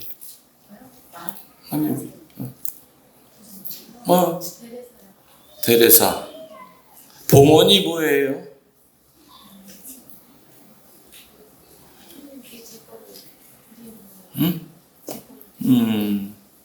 오늘 자리 잘못 앉은 것 같죠? 좀 보면데 뒤에 숨어왔죠. 왜 커피 안 됐어? 지금 데레사 자매가 봉헌이 뭐냐니까 제 거를 하나님에게 드리는 거라고 그랬어요. 큰일 날 소리. 데레사께 어디 있었는데. 봉헌은 내 거를 하나님에게 드리는 게 아니야. 그것만큼 건방진 말은 없어요. 애초부터 내 거라고 하는 것은 눈꽃만큼도 없어. 봉헌의 정의는 하느님의 것을 하느님에게 되돌려 드리는 거예요. 여러분 해보세요. 시작. 하느님의 것을 하느님에게 되돌려 드리고. 우리 내 자식이라고 그러죠. 내 자식이에요. 내 자식은 내가 마음대로 마음대로 해야 되는데 내 마음대로 안 되잖아요. 내 자식이라도. 제가 교우들과 대화를 하다 보면은요, 신앙인과 종교인이 구분이 돼요. 종교인들은 나오는 단어가 전부 다 이기적인 대명사를 써요. 나의라고 하는 단어를 많이 써요. 내 거, 내 집, 내 차, 내 몸뚱아리, 내 영혼, 내 자식, 내 재산, 나의라고 하는 이 이기적인 소유 대명사를 많이 쓸수록 그 사람은 아직 신앙인이 아니에요. 근데 신앙인을 만나보면은, 아유, 신부님, 제게 어디 있어요? 우리 아이들도 다 성문인 거예요.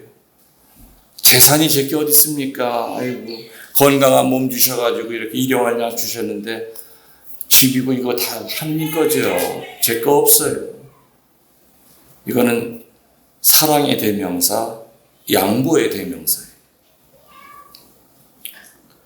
하느님의 것을 하느님에게 되돌려 드려야 됩니다.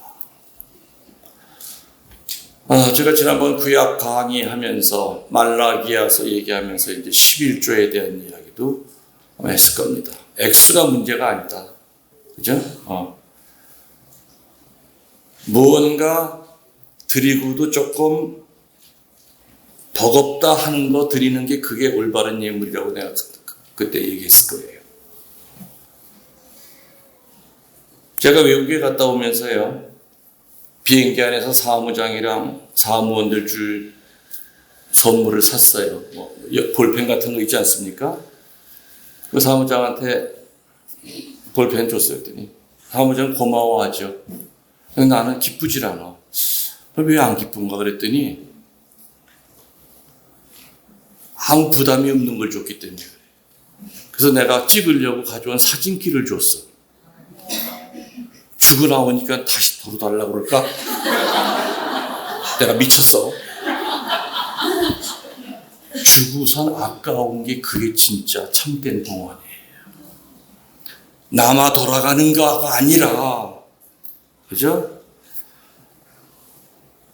내가 볼펜이 난 2개인데 이 사람은 볼펜이 하나도 없어. 그죠? 둘 중에 하나 주면 이거는 70점짜리 사랑이에요. 나 하나밖에 없어 볼펜이. 이 사람 하나도 없어. 내 거를 포기하고 주면 이건 120점짜리 사랑이에요. 이해가 되세요?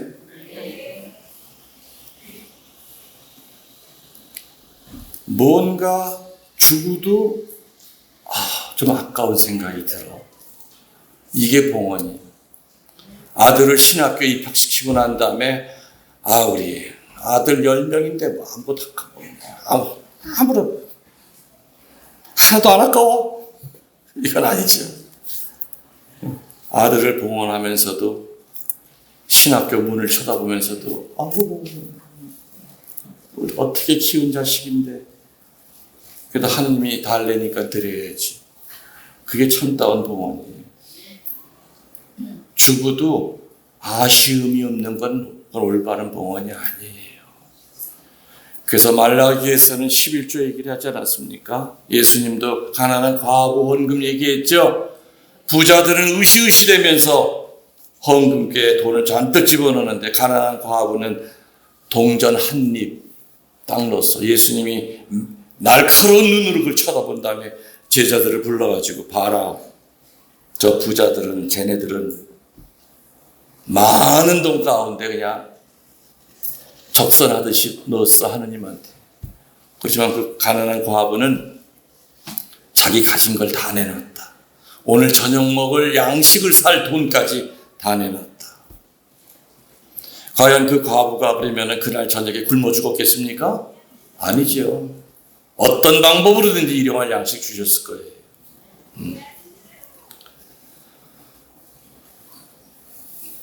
11조 하시는 분 손 들어보세요. 11조. 하나, 둘, 셋, 넷, 다섯, 여섯. 하나, 둘, 셋, 넷, 다섯, 여섯, 일곱, 여덟, 아홉, 열하나, 열둘, 열셋, 열넷. 손 내리세요. 박수 한번 쳐드리시오.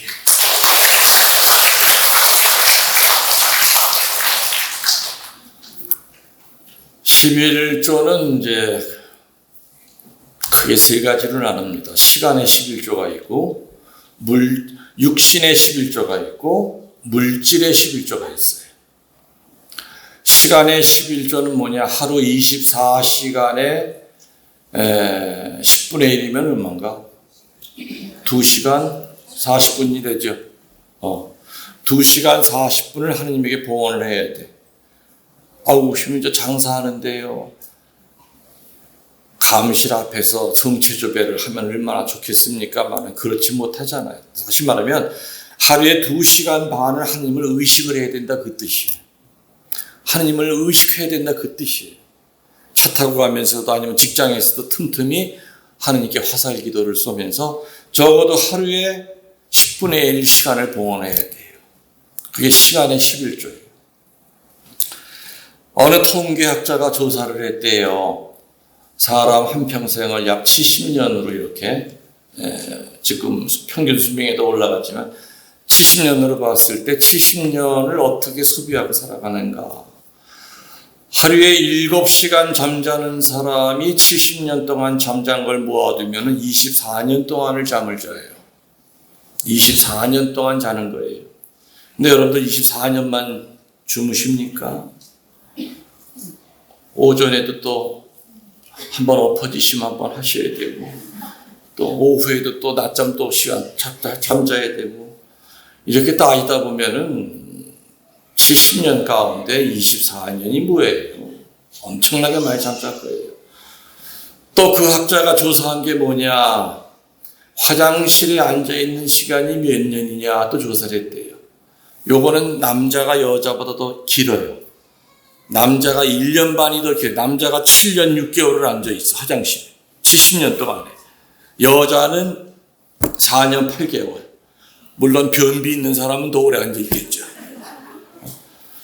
목욕탕에서 쓰는 시간이 얼마냐? 이건 당연히 여자가 5년이 더 길어. 남자들은 목욕탕에 오래 못 있어요. 그렇죠? 여자들은 그냥 깍대기까지 다 뺏기고 나오죠. 여자가 6년, 남자가 3년. 70년 동안에 목욕탕에서 쓰는 시간. 이 통계학자가 알고 싶은 건 그거예요. 먹고 마시고 싸고 이런 시간이 그게 중요한 것이 아니라 그 70년이라고 하는 일생 가운데 먹고 마시고 놀고 즐기고 잠자는 시간은 이렇게 많이 쓰는데 과연 하느님에게 기도하는 시간이 얼마나 되느냐 그걸 알고 싶었던 거예요. 그래서 조사를 해봤더니 얼마 나왔는지 아세요? 얼마 나왔는지 아세요? 70년으로 봤을 때 평균이 3개월이 안 나왔어요. 3개월.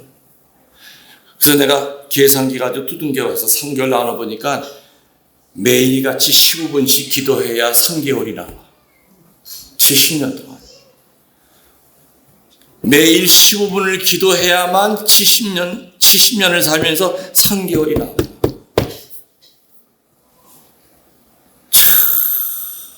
먹고 마시고 놀고 즐기고 때 닦고 화장실에 앉아 있는 시간을 그토록 많이 쓰면서 천국에 갈 때 필요한 그 기도 시간을 1년의 반도 아닌 6개월도 아닌 3개월. 근데 여러분들 하루에 15분씩 기도하시냐 이거야. 지금 얘기하는 15분은 정말 깨어서 기도하는 15분을 얘기하는 겁니다. 그럼 3개월커녕은 70년 동안에 며칠 되지도 않을지도 몰라요, 사실은. 혼수 상태로 기도하다 보면은 3개월커녕은. 그래서 오늘부터 여러분들은 15분 기도하셨던 분들은 15분을 늘리세요. 30분 기도하셨던 분들은 10분을 더 늘리세요. 그래서 적어도 내 일생 70분의 1년은 하느님에게 내가 기도하고 갔다 하는 자신감이 있어야죠. 다른 세상 거 다 쓰고 취미생활 하는 데는 그 많은 시간을 쓰면서 하느님에게 기도하는 시간이 1년도 안 된다 그런다면 벼르기도 낯짝이 있죠. 우리 다 천국 가고 싶어 하잖아요.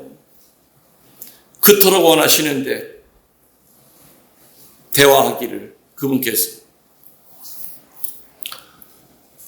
이게 바로 시간의 11조예요. 알아들으셨습니까? 그 다음에 육신의 11조가 있다고 그랬죠? 육신의 11조는 두 가지로 나눠요. 하나는 내가 내 몸 움직여서 봉사할 수 있는 데를 찾아다니는 겁니다. 내가 내 몸을 움직여서 봉사하는데 이게 첫 번째 육신의 11조고 두 번째 육신의 11조는 뭐냐? 장기 기증이에요. 뭐 기증이요? 장기 기증. 여러분 아마 여러분들 가운데는 이미 전부 다 이렇게 장기 기증하신 분들도 있으리라고 저는 생각이 돼요. 저도 뭐 오래전에 아주 오래전에 저는 항상 수첩에 보면 항상 있어요. 그게 표가 만약에 사고를 당했을 경우에 바로 병원으로 가서 전부 다 신체 기증한다는 게 다 수첩에 항상 가지고 다녀요. 어느 자매님이 면담을 청하러 오셨는데 그 자매님은 간병인이에요. 간병인인데 자기가 직접 간호하는 사람은 아니야. 근데 남자 병동에 아들뻘 되는 사람이 있는데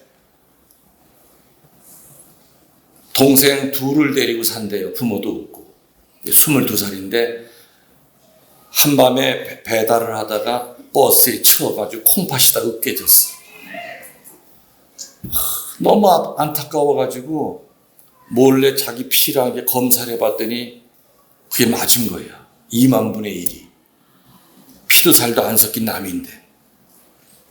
그래서 그 아이한테 콩팥을 주고 싶다는 거예요. 신부님이 허락을 하시면. 근데 왜 남편은 허락하셨어요? 그랬더니 허락했대요. 아니 그렇게 사이가 안 좋으세요? 허락할 정도로. 사이는 좋대요. 근데 왜 나한테 부담스럽게 왜 나한테 허락을 받으세요? 그랬더니 신부님이 아버지잖아요. 아버지가 허락해 줘야죠. 하라고 했어요. 내 거 아닌데 어떻습니까? 그 자매가 수시로 들어갈 때 내가 쫓아가가지고 이렇게 머리에다 손대고, 자매님 한숨 자고 나와. 자기 친새끼한테도 이러지 못하는데 피도 살도 안 새낀 남의 자식을 위해서 콩팥을 떼어주니 자매님 콩팥 떼어주고 난 다음에 더 건강해질 거예요. 그 자매는 사실은 온몸이 다 병구대기였어. 당뇨도 있고 관절염도 안 좋고. 그래서 강복을 받고 수시로 둘이 다 들어갔죠. 그 청년은 살아났어요.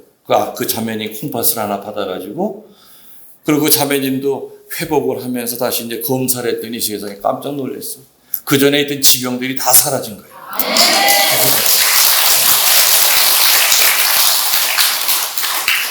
여러분이 하느님이라도 그렇게 착한 사람 안 낫게 하겠습니까? 당연히 낫게 하죠. 당연히 낫게 해요. 얼마나 좀 열심히 활동하고 있는지 몰라요. 그래서 이 육신의 11조라고 하는 것은 내가 내 몸으로 봉사하는 것도 11조고, 내 몸의 일부를 필요한 사람한테 나중에 장기 기증하는 것도 또 육신의 11조. 세 번째가 이제 말 그대로 물질의 11조입니다. 내가 벌어들인 수입의 10분의 1을 떼어서 그 돈을 가지고 헌금 내고 교모금 내고 꽃동네 회비 내고 어디 내고. 개신교에서 얘기하는 11조랑은 좀 더, 개신교는 계속해서 11조 나눠야 돼요. 우리랑 달라요. 개신교 11조는. 우리는 내가 벌어들인 전체의 10분의 1. 그걸 가지고 전부 다 하나님을 위해서 쓰면 되는 거예요. 이해가 되세요? 10분의 1 쓰면 되는 거예요, 그것이.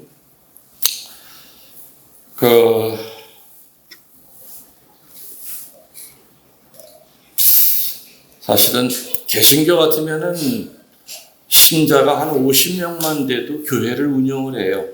운영하는 이유는 그 11조 때문에 이제 그러거든. 11조 헌금 같은 거. 근데 신부님들이 돈 내기 하기 좋아해요, 싫어해요? 안 하세요, 잘. 돈 내기 참 하기 싫어. 안 하시죠, 돈 내기. 그러니까 누군가는 또 하긴 해야 되거든. 나 같은 사람이 필요한 거예요. 다니면서.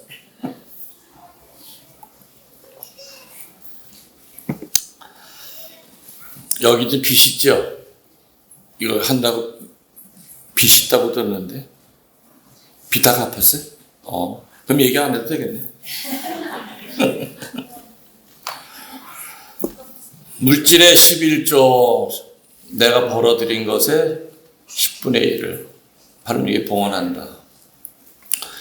11조라고 하는 것은요, 사실은 성서의 가르침이에요. 그래서 11조 하는 개신교 신자들이 바른 거지, 11조 하는 천주교 신자들이 성서적으로 사는 게 절대 아니죠. 근데 11조 아까 보니까 13분이 손 드셨어요. 13분이면 여기 인원에 비해서 지금 10%가 안 된다는 얘기인데, 그러니까 우리 천주교 신자들 90%는 하느님에게 가야 될 돈을 다 그냥 띄어 잡수고 사시는 분들이에요. 내게 아니라 그랬잖아요, 봉헌이. 그죠? 내 거가 아니라 그랬잖아요. 개신교 신자들은 봉급타면은 10분의 1 딱 띄어요. 새 돈으로. 그리고 이 돈은 절대 손 안 대요. 그리고 10분의 9를 가지고 살면 어떻게 되느냐? 흘러 넘쳐요. 10분의 1을 띄워준 것보다 훨씬 더 많은 거를. 은혜를 체험하니까 11조를 하는 거예요, 그 사람들은. 근데 천주교 신자들은 그 체험을 못하기 때문에 뺏기는 거라고 착각을 하거든. 이 11조 때문에 나 어떻게 살아? 한번 해보세요. 부도만 하면 나 찾아오시라 이거예요. 내 차를 팔아서 대신 줄게. 예. 제가 옛날에 교리 배울 때, 교리 가르칠 때 엿장수 아저씨 하나가 교리반에 나왔습니다. 그 아저씨는 1년 내내 옷이 똑같았어요. 군복에다가 염색한 옷 있죠. 그리고 구르마도 없어가지고 옆판 있죠, 옆판 이렇게 메고서는 거기다 다리가 하나 짧은 소아마비라 걸을 때마다 옆판이 이렇게 뒤집어져. 그런데도 그 엿을 하면서 엿살이야 하면서 하여튼 주일학 교리반에 한 번도 안 빠졌어요. 그리고 베드로라고 내가 세례명을 줬어요. 그리고 난 다음에 이제 미사에 참석을 하시는데 그 양반 곁에는 사람들이 안 가요. 이렇게 미사 때 보면 냄새가 나. 그 옷에서. 평화 인사할 때도 그 사람 쳐다보지도 않아요. 그리고 미사 끝나고 그냥 혼자 쓸쓸히 가요. 근데 어느 날 그분이 미사 끝나고 신부님 부탁이 있습니다. 거절하지 말아주세요. 뭔데요? 저희 집에 오셔서 점심 한번 좀 드시면 안 되겠니? 아, 갈게요. 그분이 사는 동네는 산동네였어요. 머리를 숙이고 들어가는 집이었는데 딱 방 한 칸에 4식구가 살아요. 근데 내가 온다고 그 전날 도배를 했어. 풀 냄새가 풀풀 나. 그리고 옛날에는 십자가 밑에다 이렇게 하얀 도화지를 받쳤어요. 흰 도화지를 받치고다 십자가를 걸었거든. 그리고 그 밑에 어디서 주워온 그 나무 자르는 거에다 성모상을 이렇게 올려놨어. 옷 걸 자리도 부족한 그 조그만 방에 기도하는 지성소를 만들어 놓은 거예요. 아유, 도배하셨나 봐요. 예, 신부님 오시니까 도배했습니다. 이제 밥상이 나왔습니다. 보니까 이제 삼겹살을 이렇게 구워서 주시는 거예요. 근데 이렇게 보니까 내 앞자리에 밥 숟가락이, 밥이랑 숟가락, 젓가락이 있는데 금수저예요. 방석도 있어. 그래서 누구 또 오시냐고. 혹시 주교님까지 불렀냐? 아, 주교님 안 오세요. 근데 누구 자리인데요? 그랬더니 그 사람은 아무렇지도 않다. 예수님 자리래. 예? 신부님이 교리 때 가리키셨잖아요. 세례 받으면 식구가 하나가 더 는다고. 예수님이라고 하는 식구가 하나 느니까 여러분의 집주인이라고. 자기는 세례받은 그날부터 방석 준비하고 금수저 준비해서 식사 때마다 예수님 밥 먹게 했대요. 아, 저는 그날이요.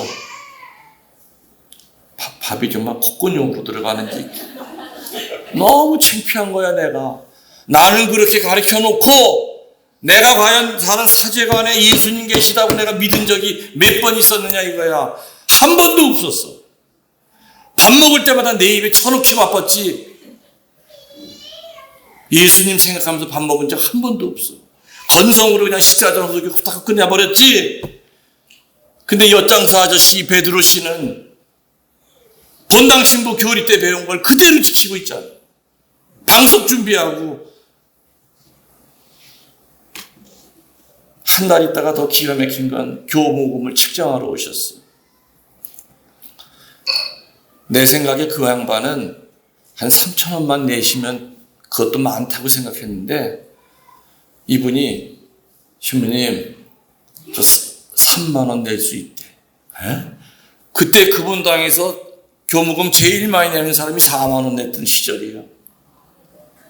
엿상자 아저씨가 3만 원을 내겠대. 3만 원 낼 때도 있고 3만 1,000원 낼 때도 있을 거래.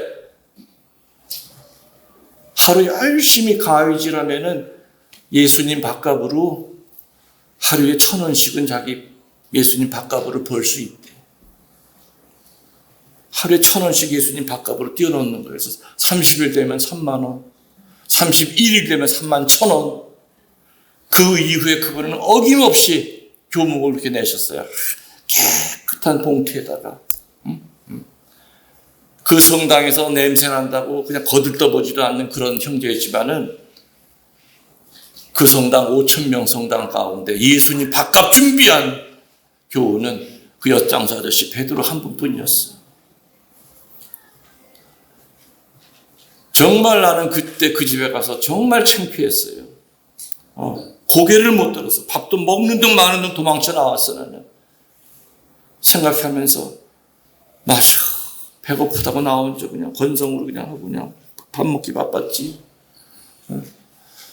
주님은 저렇게 매달려 계신데 가뜩이나 삐쩍 말랐는데 밥 드셔보시라고 말 한마디 해줘도 그냥 어이구 나 혼자 고기 반찬에 살만 뒤룩뒤룩 쪄가지고 그냥.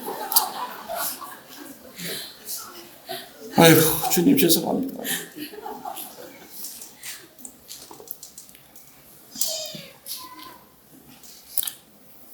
물질의 11조는 바로 이런 거예요. 그래서 X가 문제가 아니라 얼마만큼 예수님께 정성과 사랑으로 봉헌했느냐. 아까 내 봉헌은 뭐라 그랬죠? 봉헌하고도 아무 부담이 없는 건 봉헌이 아니라 그랬죠? 응? 내가 사무장한테 연필 줄 때는 아무 부담이 없었어요. 근데 주고 나니까 나 기쁘질 않아. 왜 내가 선물을 줬는데도 내가 기쁘지 않지? 그러니까 따져보니까 나한테 필요 없는 거 준 거예요. 그래서 내가 그때 독일 갔다 올 때니까 독일 사원 꼭 필요한 카메라였어요. 소형 카메라. 다시 가서 사무장님, 사실은 이게 진짜 선물이야. 내가 서프라이즈 하려고 내가 지금 갖고 왔어. 사무장이 그냥 막 눈물이 글썽글썽거리는 거야. 너무 좋아. 지금 이거 이렇게, 이거 받아도 돼요? 이거 사무장 거야. 열심히 찍어서 이게 스크랩 해놔. 사진관 가면서 다시 달라고 그래야 되나? 저거 비싼 건데 저거. 그렇지만은 그 아쉬운 건 고날 뿐이고, 그때부터 사무장이 늘 사진 찍는 건 기분이 좋았어. 정말 좋은 걸 줬구나. 항상 기쁘게 살기 위해서는 올바른 봉헌의 삶을 살 때 항상 기쁘게 된다. 네 번째로는 항상 기쁘게 살려면은 무관심으로부터 벗어나야 된다. 몇 시까지예요? 그거 봐, 안에 그럴 줄 알았어. 이게 항상 기뻐하십시오. 이거 하나도 못 끝나. 나 정말 말을 못 한다니까. 난 말 짧게 하는 신부들 보면 정말 부러워. 난 이거 시동 거는 데만 1시간이면 거야. 지겹게 말 못하면 돼. 항상 기뻐하십시오. 이거만 끝냅시다. 무관심으로부터 벗어날 때 우리는 영적 기쁨을 받을 수가 있습니다. 아까 무관심이라고 하는 것은 어떻게 표현했죠? 영적 죽음이라고 그랬어요. 그죠? 그 서운한 씨앗이 자라서 분노의 줄기가 되고 분노의 줄기 끝에서 무관심이라고 하는 시커먼 열매가 독이 잔뜩 들어가 있는 열매가 맺어진다. 그랬어요. 무관심은 관계성의 파괴로부터 생겨요. 관계성. 많죠.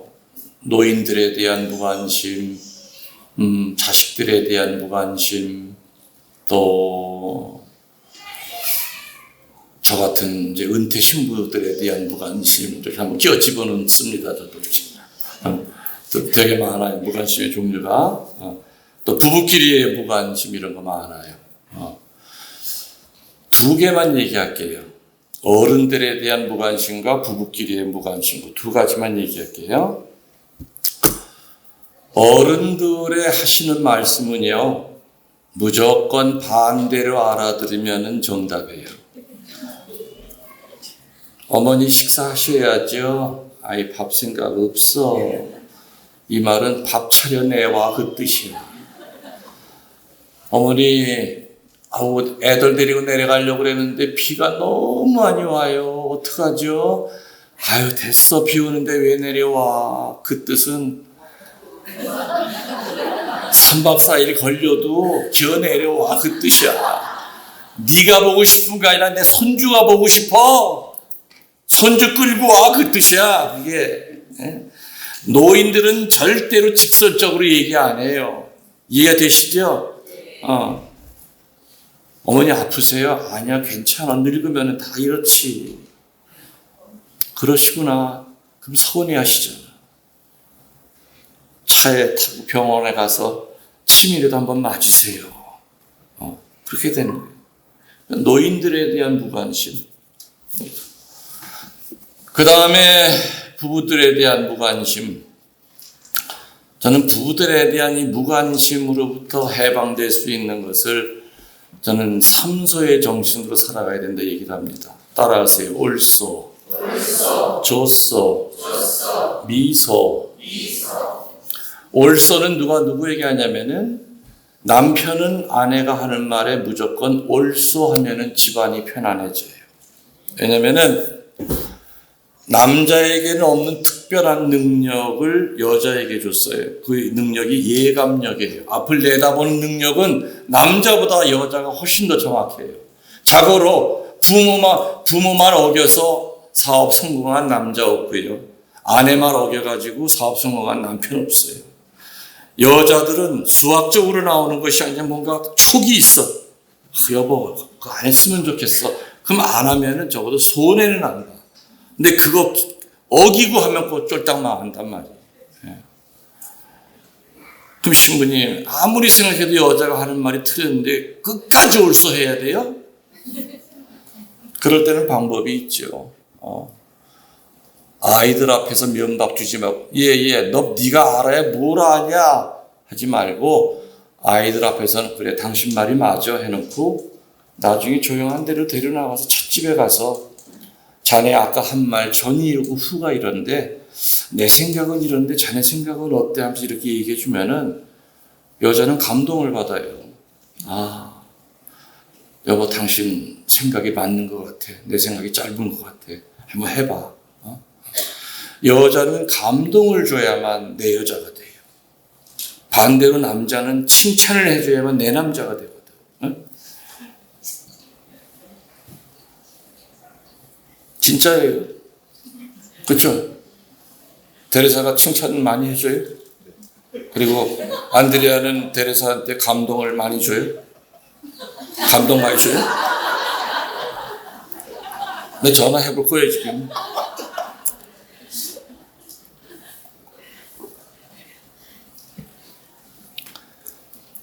남자는 확실히 칭찬을 받아야만 커요. 집 밖에서는 1등 남자 소리 듣는데 집 안에 들어가면은 정말 음에 기주고 사는 남자들이 의외로 많아요. 그래서 남편이 바람 피는 거를 아는데 지혜로운 여자는 더 잘해줘요. 그러면 남자는 한 발 물러서서 야, 저 여자가 무슨 냄새를 분명히 맡긴 맡았는데 왜 더 잘해주는 거지? 이거 영상하네. 그러면 스스로 이제 휴대폰 들고 나가서 미스 김 우리 털 넣어놨다. 오늘로 끝이다. 남자들은 칭찬을 받을 때 한 발 뒤로 물러서 자기 삶을 정리하게끔 돼 있어요. 근데 앞에다 들이대고 야 이 더러운 놈아 네 꼬라지 봐라 하면서 코너에 몰면은 몰리다 나중에는 그래 너 용케 알았다. 나 바람 핀다. 내가 내 힘 가지고 내가 피고 오는데 네가 힘 보태준 거 있냐 하면서 이제 2판 4판 이제 그냥 공사판으로 나가는 거지 이제. 그래서 여자를 감동을 주면 되고 남자는 칭찬을 해줘야 된다. 그게 이제 무관심으로부터 벗어나는 거예요. 그 다음에 하나가 남았죠. 미소. 옳소는 남자 입에서 나와야 되는 말이고 조소는 여자가 남자에게 하는 말. 남편에게 당신 무조건 좋아. 최고야. 최고. 이러면 남자는 힘이 생겨요. 근데 밖에서는 최고 소리인데 하면은 아유 내 팔자. 아유 저 인간 말이야. 밤 일을 잘해, 낮 일을 잘해 하면서 그냥 궁시렁. 아이고, 남자는 그냥 쥐구멍 속으로 기어 들어가야 되는 거지. 미소는 온 가족이 되어야 돼요. 그렇지만은 집안에 떠 있는 해가 뭐라고 그러죠? 아내라고 그래요. 안에 있는 해다 그러기 때문에 아내예요. 그리고 옆편내가 사실은 좋은 말이에요. 옆에 데리고 있네의 준말이 옆편내예요. 그걸 여자를 깐이 보는 말이 아니거든 사실은. 옆에 데리고 있네 준말이 옆편내예요. 그리고 마누라가 있죠. 마주보고 누워 자네의 준말이 마누라예요. 마누라. 또 배우자가 있죠. 배우에서 자네가 또 배우자예요.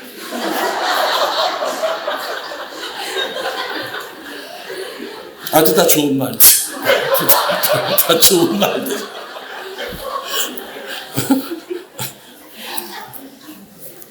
남편을 주춧돌이라고 그래요. 기둥이라고 그래요. 아내를 주춧돌이라고 그러고 지붕을 아이들이라고 그래요. 기둥과 지붕은 흔들리다가도 자리 잡아요, 안 잡아요? 높은 빌딩은 어느 정도 흔들리게 설계가 되어 있죠? 바람 불면. 근데 그 밑에 주춧돌인 자매가, 여자가 흔들리면 삼풍백화점이 되는 거예요. 성수대교가 되는 거예요. 그래서 집안에서 중요한 것은 기둥도 아니고 지붕도 아니고 주춧돌인 자매님들이에요. 자매님이 흔들리면 그 집안이 흔들려요. 예. 중요한 거죠. 중요한 거예요. 사제에 대한 무관심만 짧게 얘기할게요. 신부님들을 통해서 여러분들 예수님을 보시려고 그러죠? 근데 예수님을 다 볼 수 있을까요?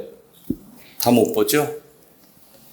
그래서 여러분들이 사제 한 사람에게서 예수님의 모습 하나만을 발견할 수만 있어도 그 신부님은 성인 사제라고 좀 봐요. 어떤 신부님은 예수님의 발을 보여줘서 부지런하셔. 환자 방문 가면 신부님 먼저 와 계셔. 그냥 쉬질 않아. 예수님의 발을 보여주고 하는 신부님 있어요. 어떤 신부님은 예수님의 그 착한 모습. 그냥 그 신부님 보기만도 착한 게 뚝뚝뚝 떨어져. 어떤 신부님은 그 예수님의 입을 보여줘. 말씀의 카리스마를 받아가지고 말씀으로 사람을 다 변화시켜. 이렇게 보면 다 신부님들마다 보여주는 게 달라요. 그럼 여러분들이 이제껏 겪은 그 수많은 사제들의 그 조각조각 있죠? 그걸 버리지 말고 갖고 계세요. 나중에 여러분들이 세상에 뜰 때 내가 이제껏 살면서 내가 알았던 김 신부님, 뭔 신부님, 그 신부님이 보여줬던 그 조각조각들을 도화지에다 이렇게 놓고 이렇게 모자이크를 해보세요. 붙여보세요. 그럼 그때 가서야 예수님의 모습이 하나가 만들어질 거예요. 사제는 사제단으로 존재할 때 그리스도의 신비체가 드러나게 되어 있는 거죠. 그것이. 그래서 지금 시대야말로 다른 어느 때보다도 악마가 들끓는 시대입니다. 그죠? 마귀는 신자들 수천 명 거꾸로 트리는 것보다 사제 하나 거꾸로 트리는 게 더 목표예요. 제가 지난번 몇 주 전 강론 때 그런 얘기를 했어요. 마귀 학교 우등생이라고 하는 제목으로 강론했는데, 마귀를 길러내는 학교에서 졸업생에게 마귀 학교 교장이 시험을 봤어요. 자, 너희들 세상에 나가서 뭐 가지고 인간들을 망가뜨리겠느냐 했더니 첫 번째 마귀가 뭐라 그랬냐면은 인간들의 귀에다가요 지옥은 없다고 그럴 거예요. 지옥이 없으니까 죄 시컷지라고 그럴 거예요. 그러니까 교장이 그거 가지고는 안 돼. 인간은 살면서 지옥을 경험할 때가 많아. 그 지옥을 어렴풋이 알고 있어. 자, 두 번째 너는 뭐 가지고 갈 거냐 했더니 저는요 인간들 귀에다 대고 하느님은 없다고 그럴 거예요. 그러니까는 이 세상 그뿐이라고 그럴 거예요. 너도 틀렸어. 사람은 죄를 지면 양심이 있어서 뭔가 그 벌을 무서워하게 돼 있어. 마지막 세 번째, 너는 뭐 가지고 갈 거냐? 뭐 가지고 인간 망가뜨릴 거냐 했더니 저는 귀에다 대고요. 마귀가 없다고 할 겁니다. 그랬어. 그때야 마귀 교장은 됐다. 역시 우등생이라 다르다. 인간 세계로 나가라. 그때부터 마귀들은 귀에다 대고 마귀는 없다고 떠듭니다. 그래서 지금은 신학교에서도 마귀를 안 가르치고요. 수녀원에서도 마귀를 안 가르치고요. 본당 신부들도 1년 내내 사탄에 대한 강론을 하질 않아요. 마귀로부터 어떻게 이길 것인지를 주교님들도 안 가르쳐줘요. 요한 바오로 2세가 살아계실 때 추기경들과 같이 연중 피정을 했습니다. 그때 피정 지도 신부가 누구냐? 지금은 돌아가셨지만 그때 당시 90나이인 구마 사제, 유명한 이태리 신부님이었어요. 그 신부님이 기라성 같은 추기경들 앞에서 첫 마디가 뭐였느냐면은, 내 90평생 수많은 추기경님들, 주교들의 강론을 들었지만은 단 한 번도 사탄에 대한 얘기를 들어본 적이 없다. 당신들은 직무유기요 그랬어요. 엄청 혼났죠. 나중에 그 신부님한테 3일 동안의 고백성서를 다시 다 봤다고 그래요. 지금 시대는 마귀가 판치는 환난의 시대입니다. 여러분들, 성령이 도와주시지 않으면 우리는 이겨나갈 수 없다는 거 깨달으시고, 그리고 혹시 제가 있는 곳에 오고 싶어 하시는 분들이 계시는데, 이제 카페에 들어가면 주소가 전부 다 공지가 되어 있습니다. 찾아와서 혼자 기도하시면 되겠고요. 일부러 초인종은 누르시면 안 됩니다. 눌러도 저는 이제 못 본 척하니까 기도할 수 있는 그런 좋은 장소는 제가 준비를 해놨습니다. 기도 열심히 하시면 되겠습니다. 영광이 성부와 성자와 성령께, 성부와 성자와 성령의 이름으로 아멘.